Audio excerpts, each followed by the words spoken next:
इस्लामाबाद में वज़ीर-ए-आज़म शहबाज शरीफ की ज़ेर सदारत SIFC एपेक्स कमेटी का इजलास खत्म हो गया। पाकिस्तान में सरमायाकारी के लिए SIFC का किरदार को अहम करार दिया गया। इस मुतालिक मजीद क्या तफसीलात हैं, फहद चौधरी से जानते। जी फहद, आगाह कीजिएगा।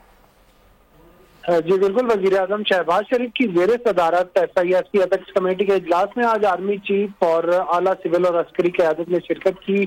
पाकिस्तान में सरमायाकारी की तरगीब में SIFC के किरदार को अहम करार दिया गया और सऊदी अरब, UAE, जापान, अज़रबैजान, कतर और दीगर ममालिक के वफूद से गुफ्तगू पर भी मुशावरत की गई।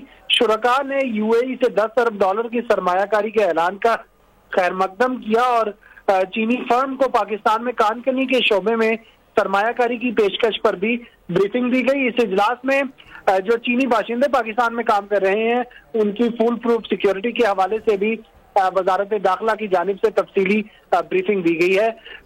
इसके अलावा चीन ने तवानाई और इंफ्रास्ट्रक्चर के मंसूबों में $65 अरब से ज्यादा की सरमायाकारी में दिलचस्पी का इजहार किया है। इस हवाले से भी इस फोरम को ब्रीफिंग दी गई है।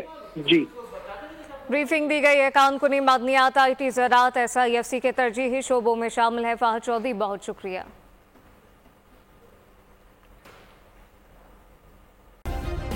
सब्सक्राइब करें और बेल दबाएं ताकि कोई खबर रह न जाए।